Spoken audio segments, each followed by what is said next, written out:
Hello friendo, नमस्कार। आपका तेजू तेज story channel में आपका स्वागत है। आज हम आपको एक नई कहानी सुनाएंगे और बताएंगे कि इस कहानी से क्या सीख और ज्ञान मिलता है।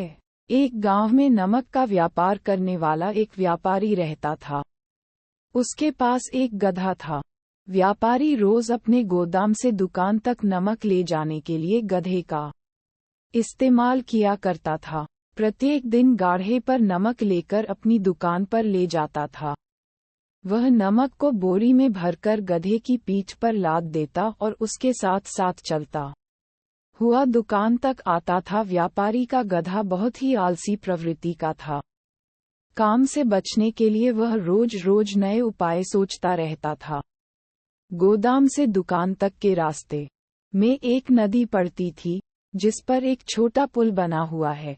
एक दिन नदी पर बने पुल पर चलते समय अचानक गधे का पैर फिसला और वह नदी में जा गिरा। नदी के पानी से में गिरने से नमक की बोरी भीग गई।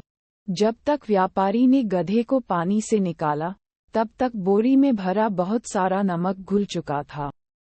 गधा जब चलने लगा तो उसे बोरी का भार बहुत कम महसूस हुआ और वह खुश हो गया। उसने सोचा कि अपने ऊपर लदा बोझ हल्का करने का ये बहुत बढ़िया तरीका है। अगले दिन वह जानबूझकर नदी में गिर पड़ा। नमक पानी में घुल जाने से बोरी का वजन फिर कम हो गया। उसके बाद से वह हर रोज ऐसा ही करने लगा। रोज रोज गधे की ये हरकत देखकर व्यापारी उसकी चालाकी समझ गया। उसने गधे को सबक सिखाने का फैसला कर लिया और अगले दिन बोरी में नमक के स्थान पर रुई भरकर गधे की पीठ पर लाद दिया। रुई हल्की थी, इसके बाद भी आलसी गधे ने सोचा कि क्यों न रोज की तरह नदी के पानी में गिरकर इस वजन को और कम कर लिया जाए। इसलिए वह जानबूझकर नदी में गिर पड़ा। लेकिन इस बार बोरी में नमक नहीं बल्कि रुई थी। पानी में भीगकर रुई का वजन कई गुना बढ़ गया। गधा जब उठकर चलने को हुआ तो वो फिर से वहीं पर गिर पड़ा। गधा बार बार उठने की कोशिश करने लगा, लेकिन उसे सफलता नहीं मिली। उसका मालिक व्यापारी उसे बैठे बैठे देख रहा था। जब गधा काफी परेशान लगने लगा, तब उसके मालिक व्यापारी ने उसके उठाने में उसकी सहायता की और गधा नदी से निकल आया। लेकिन इतने भारी बोझ से उसका बुरा हाल हो चुका था।